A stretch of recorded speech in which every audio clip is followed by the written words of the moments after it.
Welcome to Making Waves, a show about sound art, produced for WGXC Wave Farm by New Adventures in Sound Art.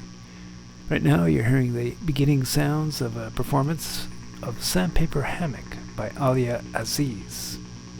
In this performance, Aliyah Aziz wears electromagnetic gloves, kind of listening gloves as it were, that probe into the various electronic devices that she has laid out on the table in front of her. At other times in the performance, she'll activate, with the help of audience members, the sewing machine instrument from Anju Singh's sound installation at NAISA, which we heard in the previous couple of episodes of Making Waves. After the performance, I'll have a conversation with Aliyah Aziz about Sandpaper Hammock, and you can watch this performance and interview on the NAISA Tube YouTube channel.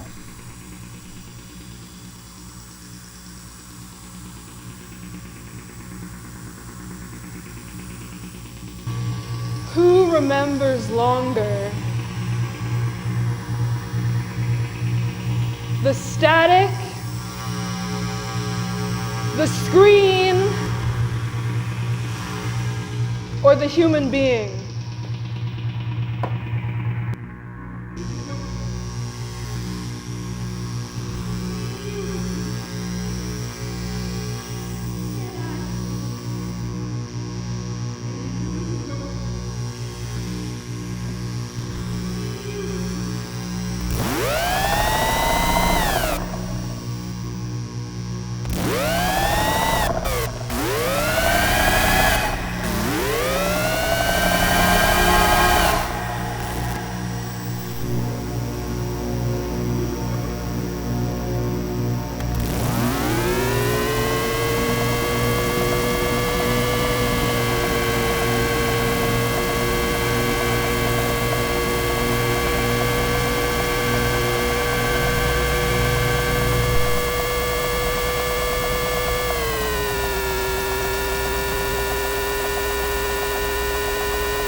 And will you remember me?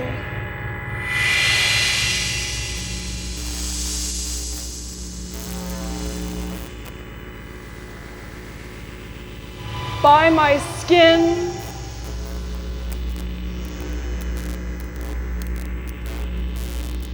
as static on screen,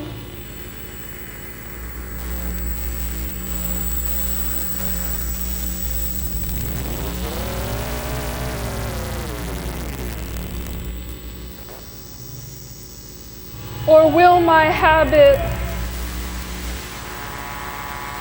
turn your children into static?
That was a performance of Sandpaper Hammock by Aliyah Aziz. It's part of a series of texts and improvisational scores that she wrote exploring the connection between the human body and electromagnetic energy. Before we join my conversation with Aliyah Aziz, here she is reading from Sandpaper Hammock. Everything has a voice. Just because you cannot hear it, that doesn't mean it is not there. Sound is something that you can feel beyond your skin. I began my research for Sandpaper Hammock with magnetic tape. I found that even when a voice on magnetic tape is eroded, it makes a sound. Even when the words are sanded down, the voice of it remains, There is a crackling static that it leaves behind. Erasure is not silent. There is a friction in our technology. There is a tension between your body and my body and the other body. There is a friction hissing at me from behind a TV screen when a Canadian newscaster refuses to say the word genocide over images of dead bodies buried in rubble. Don't worry, you say. These are the other bodies. These are the bodies over there. And when you are scrolling, is it smooth under your fingertips, or do you feel it too? We are sanding down human beings. We are sanding down children. And the louder I am, the more I am reminded that I should consider silence. Have you tried silence? Have you tried muting yourself? I want to yell, what and who does my or our silence serve? I don't believe in silence of the living. Silence is death. As long as you are alive, as long as I am alive, we make a sound. Even in a soundproof chamber, you can feel the rhythm of your pulse beating in your ears, moving you alive. I believe that making sound is an assertion of life, and that silence is death. As long as there is surface, there is friction. As long as there is life to make it, there is sound. We are all part of this composition. Can you feel the sound of your own breath moving in your chest? Can you feel the sound of mine on the other side at the same time? It is your turn to feel this sandpaper hammock too. It has always been here, even when you weren't listening. And what does the sandpaper hammock, those two images, represent for you in your look at technology and your life? For me, like when I think about being offered comfort or being told to lean into that, there's always like a tension. So I'm given a hammock, but it's made out of sandpaper. You can't move or squirm too much. There's like conditions that meet you at your skin, depending on how the world reads you by your surface.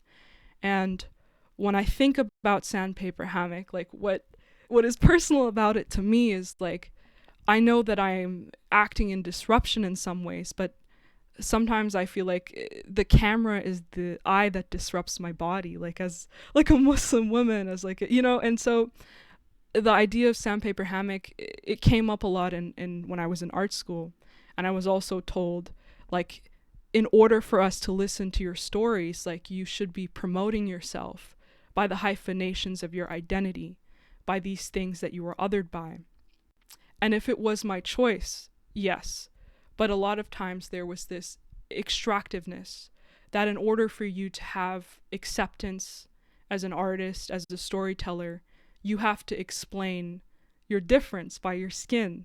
So to be accepted in this comfortable space, like you have to, there's some sandpaper. And a lot of times I think like there is that desire to be like palatable and smooth and to make like conventional sound. And I had to resist a lot of that. And it feels a lot about like, even in terms of assimilation, that idea of a sandpaper hammock. It's like, yeah, like there's a place for me to rest, but like it's never fully rest. Like you're never fully a person, you know?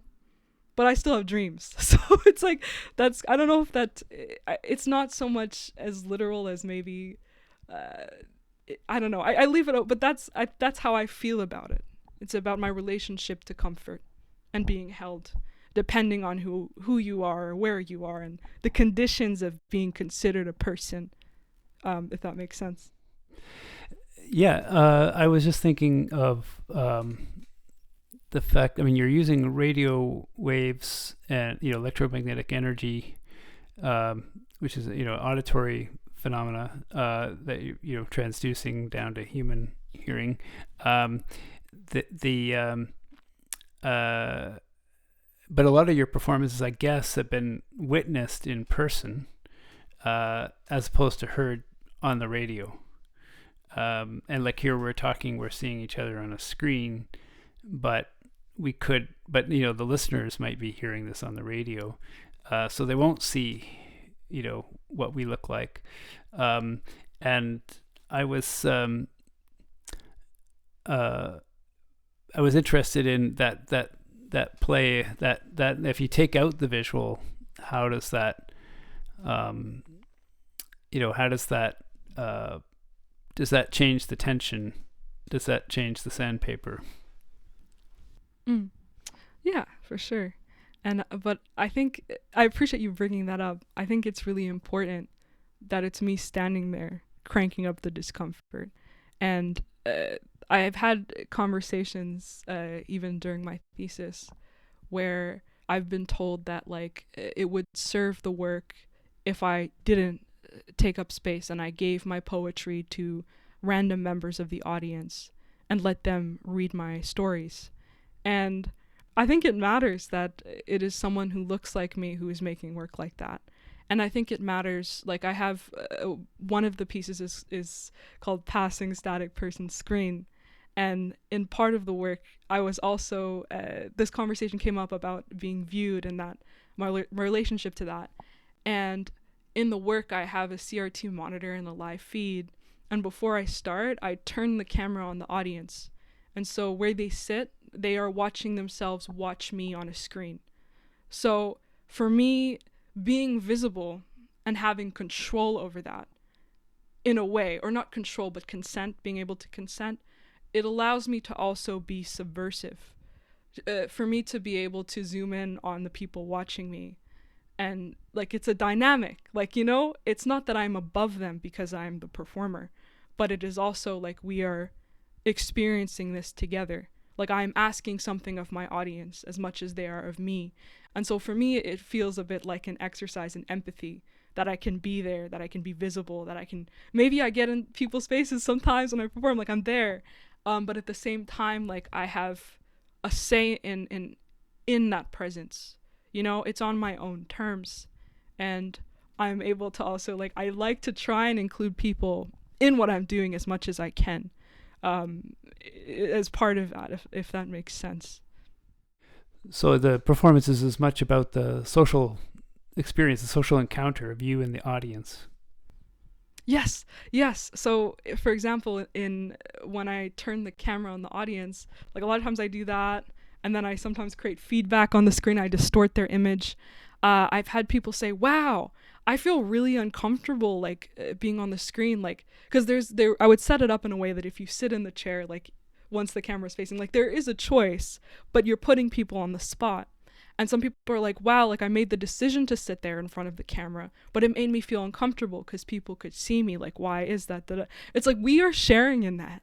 Like we both have this. We all, like, that idea of the eye is not only the camera, but it is also interesting to me because it also takes labor off me sometimes. Like if I'm not the only one worried about being consumed or about how I should reduce myself to fit into the screen, you know, it's like I think that that's something, a discomfort we can share and that a lot of us do share, but not everyone has the opportunity or the motivation to maybe lean into that and talk about it. So it's a reason for me to talk about this stuff, if that makes sense. Mm-hmm.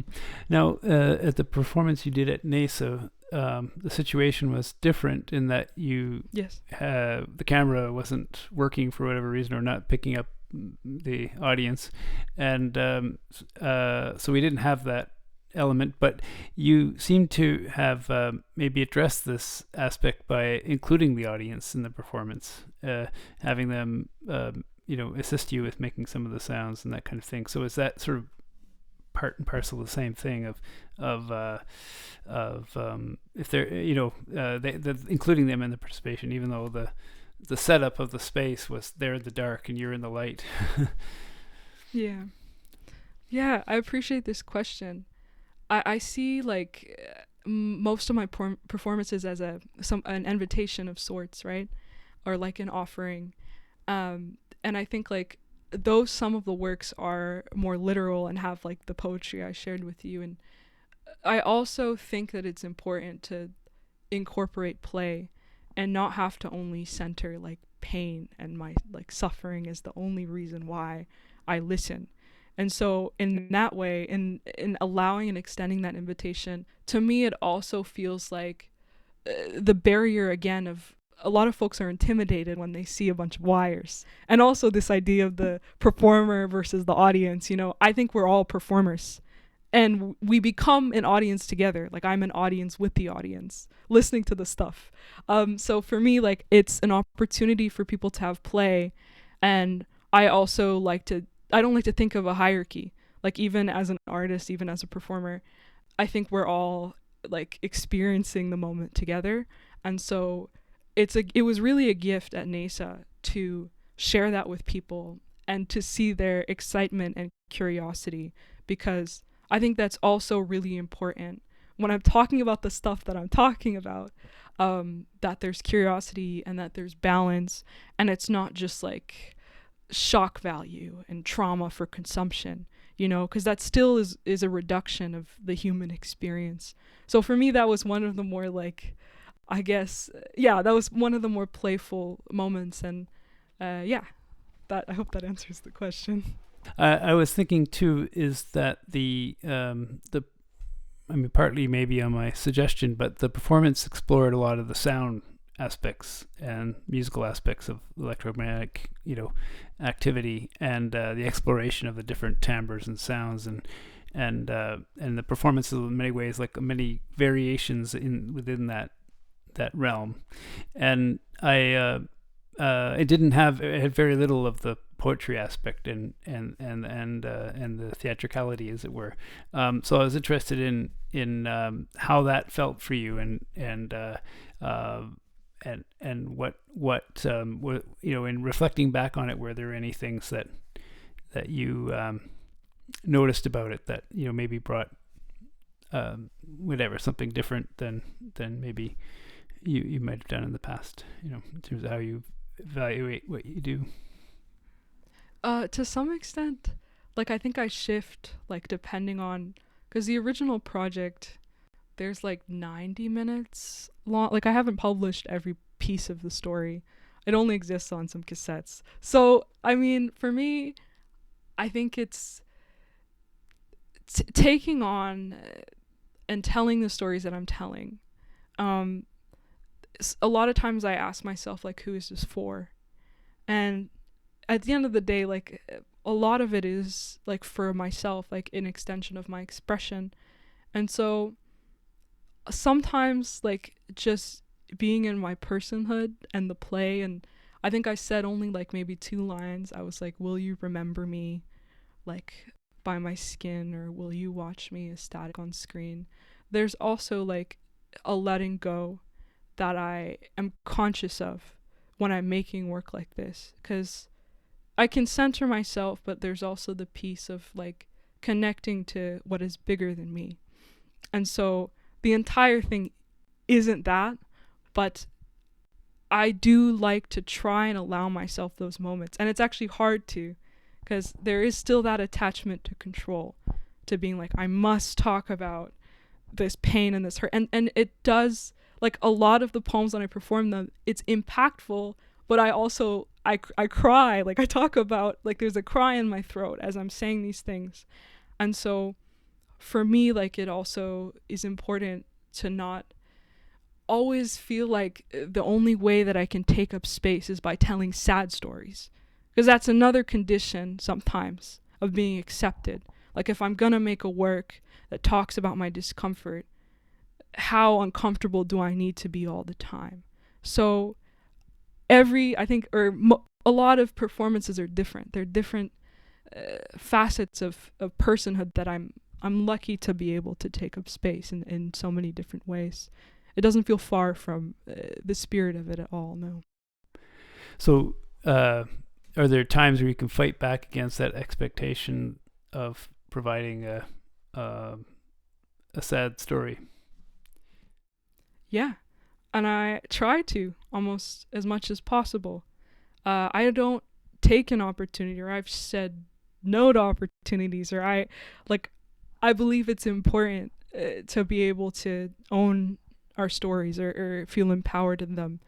And so I think, for example, when I was talking about my thesis, one of the advisors I met with, like, I was saying, like, I don't feel like for this story to be valid, I have to over explain the hyphenations of my identity, where I'm from, or that I'm a this or that. Like, you know, I don't feel like I owe people that. And that specific advisor, they were like, oh, like, as an immigrant, that's really brave of you. And that's not my story personally, right? Like, but it was like, I'm reminded that, like, I am fighting back in a way, because even if I don't want to offer these things, people will look at me and try and tell that story over, even what I haven't said.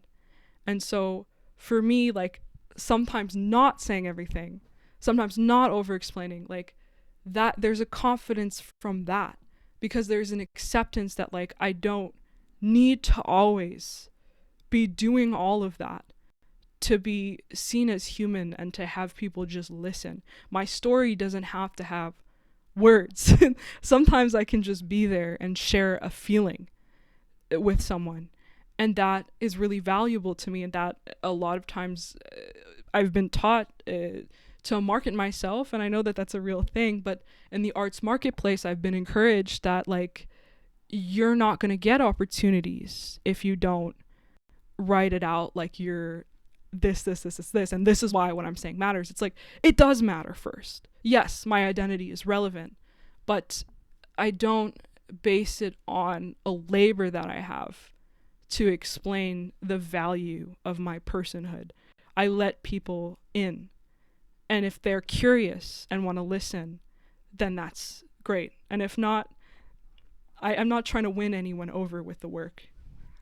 Yeah, I think that that personhood and that unconscious state that's underneath everything, that speaks to the universal human condition, and that can speak to any listener, I think, or viewer for that matter. Yeah. Yes. No, absolutely.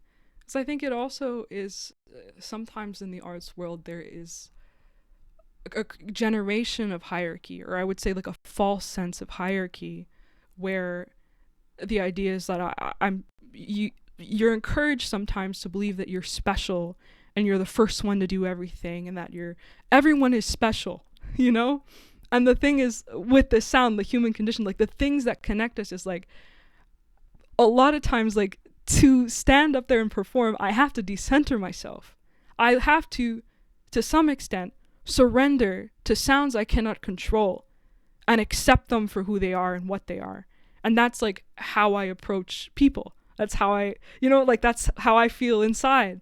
And so I think a lot of it can be very surface level. And I think sometimes, again, that's a skin that can be a barrier. So it's like, what about the tension? What about the EMF? What about, it's like that constant, like, can be more. There can be depth beyond that surface. And it exists, even if we don't hear it. And that's how I feel. But yeah, like, I'm agreeing with you. Just wanted to shift to something you said there about with electromagnetic sound. There's an element of discovery and not, bringing out sounds you didn't expect, and an element of chance and that kind of thing.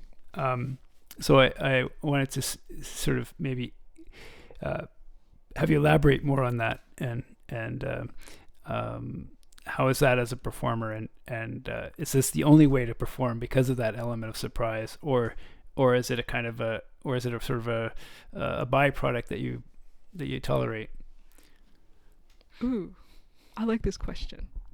It is a gift. It is a great privilege to be able to be curious and share that in the way that I've been able to. I am an audience to those sounds. I feel like it started, and I still consider this all research, it started as a curiosity. It is essentially me being curious out loud. And again, I am an audience. Like, it's not about, I think it's just, I do discover something new almost every time. Every place I go, depending on the power bars they give me or the extension cables or how something is grounded or how a wire moves, it is really incredibly humbling, because even when a performance goes well, I don't really take full credit for a lot of it. Like, a lot of it is, I can be proud that I listened. I can be proud that I committed myself to that curiosity. And so I don't think it's ever been a negative thing, and it's been actually very hard for me to think about having more control, because I really feel like it's quite meditative. It's like tuning into your own heartbeat. Like, yeah, there is like a relationship between, like, if you move faster, or if you get more excited, your heart moves fast. It's like there is a connection there, but it actually, I think it keeps me grounded, because throughout my performance, I have to listen almost as much and sometimes more than think about it like I'm creating this. And I don't think, in terms of art, and this is my opinion, like, I don't think it's a lot of pressure to think that you're original. I don't believe that anything I do is original, and that is something that I take pride in, because it's just like I'm echoing something that is bigger than myself, and I'm just letting that be. And so, yeah, I don't know, I have a lot to say about, but I love it, and sometimes I forget that I'm being watched because I'm just having fun. It's the same as a performance. Like, I had a show yesterday and I was smiling the whole time. I was like, oh, that's really cool. And I wasn't hiding it, because it's like, I'm like that in my own home. I forget that I'm being watched. I forget my audience sometimes. And that makes it not feel like a performance. I feel like I'm performing the least in those moments. I love it. And so that, I hope my audience can honestly sometimes forget me too, and feel that what I'm feeling. Like, if we could all just listen and experience and just take that moment, that is also a gift. And I don't know, I have a lot to say about it, but yeah, that's how I feel. Well, you're a medium for the moment. I do feel that way. It's like to some extent, you're kind of a conduit. Like, it does kind of move through you. Sounds do, right? They move through our bodies in this way. And so, yeah, like, it moves me beyond my skin. And that's, I love sharing that with people. That's what it feels like, you know? One audience member was, after the show, was telling, just talking about the cell phone towers and this kind of thing and the effects, and she was wanting to know about the effects of that on people, and that why people reject their presence, as far as it having a psychological effect. Is your work tapping into something there that's not everyone can perceive from the electromagnetic activity in our environment, that you're kind of putting a lens on that and bringing that out to the foreground? And I was just thinking about how it's always there pervasively in our everyday life, and particularly in urban environments, and I would just want to know how that is there a connection there between, living in an urban center and making electromagnetic energy the focus of your project? I appreciate this question. I need to think. I guess, like, I think about desensitization when I think about that. I understand, I think in many ways, rejecting those discomforts, because they exist anyway. Like, in the city, like, there's all this stimuli. There's a lot of pressure, I think, or can be a lot of pressure to get used to it, and eventually our bodies do. We do become desensitized to a lot of these things. It's not in our control. But I like to think that we can opt in and listen, and we don't lose that. Like, just because maybe we reject it or we're used to something. I think when I was younger, I was a lot more sensitive to sounds. And to me, that also comes into, like, feeling. And so, yeah, you regulate or you get used to certain things when you're older. But I don't want to lose access to that ability to be sensitive, that ability to sense. And so I think that more and more with our phones, with our technology, like, I think it's valuable to have that kind of friction with it and to allow ourselves a little bit of resistance when it comes to that acceptance of this is smooth and this is going to be there. It's okay, it happens, but I'd like to think that, like, we can still interrogate the presence of technology in our lives, no matter what that looks like.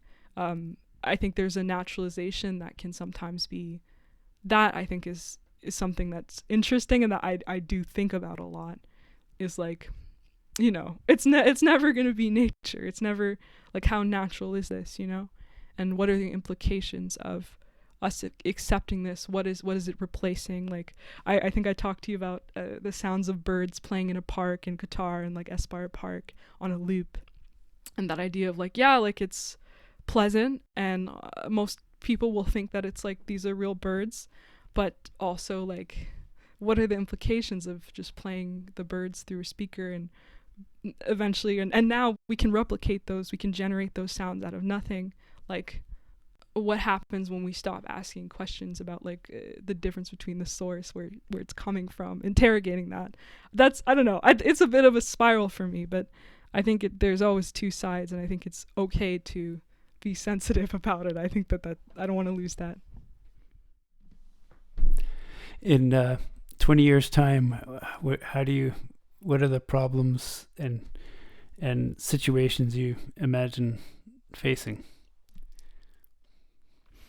Just to end on a wild card. A very positive note. Problems, I think, like, I can't predict the future. I think a problem that exists now, I can imagine that has probably existed for a while, is just like becoming disconnected from ourselves, or like that idea of like the brain blood separation, or like the barriers between like our mind and body. That is something, like, I feel like I've dealt with a lot in terms of presence, in terms of dissociation. And so 20 years from now, I think, like, as the time passes by, and I think this might just be always, I think we have to hold to the sensations or the things that make us feel connected to our bodies, and not just allow our minds to be consumed. To remember to, like, feel grounded, to connect with ourselves, to connect with nature. I don't know. I can't predict the future, but I could think about this for a while. I could sit with this question. That was my conversation with Aliyah Aziz. I'm Darren Copeland, and you've been listening to Making Waves here on WGXC. We'll return 1 month from now with more explorations of sound art. Making Waves is a production of New Adventures in Sound Art. Thanks for listening.